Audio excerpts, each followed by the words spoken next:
Salut à tous. C'est pas parce qu'on est en vacances que la science s'arrête.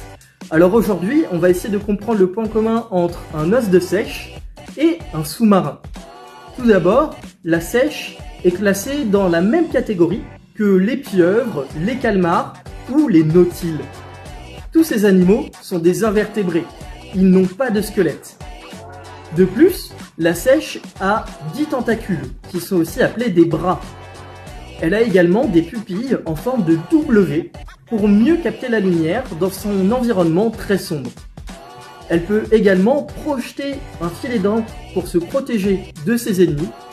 Et surtout, elle peut se camoufler en changeant la couleur de sa peau.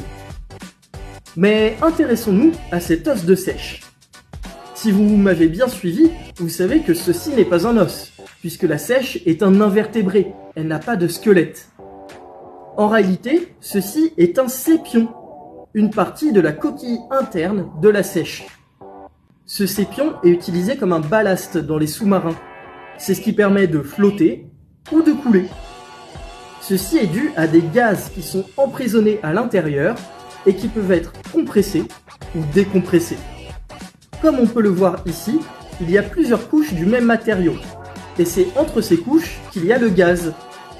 La matière qui compose le sépion est de l'aragonite, plus connue sous le nom de carbonate de calcium. C'est la même matière que la coquille des coquillages.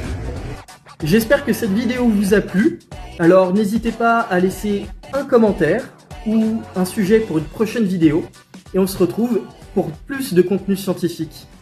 Salut!